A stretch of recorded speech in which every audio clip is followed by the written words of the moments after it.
Երեք երեխաների մայր Արմինեն ասում է, եւս 7 զավակ ունի, սփյուռքահայ։ Ռուբինյաններն ամեն տարի հյուրընկալում են Արիտուն ծրագրով հայրենիք եկող երիտասարդներին։ Այս տարվա հյուրերը կանադահայ Մելիքյան քույրերն են, առաջին անգամ են Հայաստանում, գիշերն են եկել։ Տանտիրոջ դուստրերը արտասահմանցի հյուրին սիրահոժար տրամադրել են իրենց սենյակներից մեկը։ Աննան ու Դայանան արդեն տեղավորել են իրերը։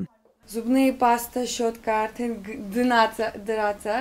ամեն ինչ ինձ տեղ ունի արդեն։ Արմինեի գործը երեխաներին հարմարավետ տեղավորելն ու գերակրելն է։ Առաջին օրվա ճաշացանկը պարզ է։ Այսօր առաջի օրն է, առաջի օրը պարտադիր խորոված ենք պատրաստում հայկական նրանց համար։ Հաջորդ օրերին արդեն շարունակվում է հայկական ուտեստների տարբեր տեսակներ։ Կանադահայ օրիորդները լավ են խոսում անգլերեն, վրացահայ ծնողների ջանքերով վատ չեն նաև ռուսերենից։ Հայերեն լիարժեք հասկանում են, բայց դժվարանում են խոսել։ Научиться больше армянскому, որ ավելի լավ կխոսամ ու не надо будет думать о словах։ Թեկուզ սխալներով, բայց Հայաստանում գտնվելու կես ամսվա ընթացքում միայն մայրենիով շփվելու կոչ է անում նաև Սփյուռքի նախարար Հրանուշ Հակոբյանը։ Թեկուզ կիսատ բրան, թեկուզ ջարդված, թեկուզ բարերը չիմանալով, կողքից հարցնելով,